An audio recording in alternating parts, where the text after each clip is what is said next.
আমি syndicate maintain করতে পারি না, কি বললেন না? অপরদিকে দেশে প্রশংসার পর উত্তর আমেরিকাতেও জঙ্গলির দারুণ সূচনা জানাবো আপনাদের। প্রথমে আসা যাক অহনার কাছে। বিনোদন জগতের ছোট পর্দার জনপ্রিয় অভিনেত্রী অহনা রহমান। মডেলিং দিয়ে ক্যারিয়ারের যাত্রা শুরু করেন এই অভিনেত্রী। অভিনয় করেছেন সুপারস্টার শাকিব খানের বিপরীতেও, কাজ করেছেন ওটিটি মাধ্যমেও। তবে কাজ করতে গিয়ে সিন্ডিকেটের মুখোমুখি হতে হয়েছে অভিনেত্রীকে।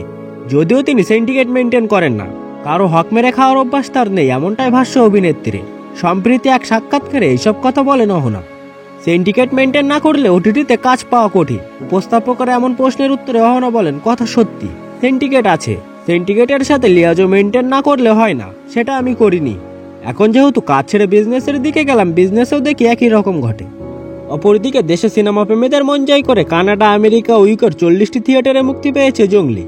25শে এপ্রিল থেকে স্বপ্ন স্কোয়ার করার পরিবেশনায় ঈদের সিনেমাগুলোর মধ্যে দেশের বাইরে সবচেয়ে বেশি থিয়েটারে একযোগে মুক্তি পেয়েছে এই সিনেমাটি। এবার জঙ্গলি টিমের জন্য এলো আরও একটি সুখবর। কানাডা ও আমেরিকার বক্স অফিসে প্রথম 3 দিনের গোড়া $35,000 আয় করে শুভ সূচনা করেছে ঈদের ফ্যামিলি ব্লকবাস্টার সিনেমা জঙ্গলি। পরিবেশক স্বপ্ন স্কোয়ার করার প্রেসিডেন্ট মোহাম্মদ অলিউল্লাহ সজীব বক্স অফিসে কম স্কোরের বরাত দিয়ে এ তথ্য প্রকাশ করেছেন। তিনি এই প্রতিষ্ঠানের পরিবেশিত প্রিয়তমা সিনেমার কথা বলেছেন তুলনা করতে গিয়ে। বিষয়টি নিয়ে তিনি ফেসবুক পোস্টে লিখেছেন, প্রিয়তমার কালেকশনের কথা মনে আছে না সবার?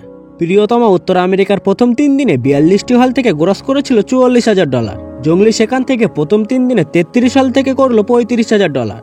জঙ্গলি রায় বলতে গিয়ে প্রিয়তমার কথা মনে পড়লো, কারণ প্রিয়তমা সিনেমার যে মায়াটা দর্শকের টান ছিল, জঙ্গলির বেলায় দর্শকের সেই একই রকম এক টান দেখা যাচ্ছে।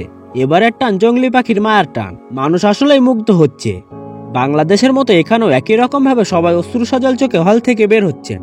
এরপর তিনি লিখেছেন, প্রিয়তমা অবশ্য শেষ পর্যন্ত $132,000 বিশাল কালেকশন তুলতে পেরেছিল। জঙ্গলি সে পর্যন্ত যেতে পারবে কিনা সেটা সময় বলে দেবে। তবে উত্তর আমেরিকার বক্স অফিসে বাংলাদেশের সিনেমার প্রেস্টিজিয়াস $1,000 ক্লাবের 6ষ্ঠ সদস্য হিসেবে ঢুকে পড়বে কিনা তা বোঝা যাবে এ সপ্তাহ শেষে। প্রথম সপ্তাহের আয় মূলত একটা ধারণা দেবে কতদূর যাবে জঙ্গলি। শীর্ষস্থান নিয়ে যথারীতি টর্নেডো ও নিউ ইয়র্কের মধ্যে কঠিন লড়াই হচ্ছে। প্রথম 3 দিনের আয় আপাতত টর্নেডো এগিয়ে আছে। জঙ্গলি আসলে একটা চমৎকার অভিজ্ঞতা, হলে বক্স অফিসে। জঙ্গলির এ দারুণ যাত্রা চলতে থাকুক। ইউকেতে স্বপ্ন স্কোয়ার করার সাথে যৌথভাবে পরিবেশনা করছে রেবেরি ফিল্মস।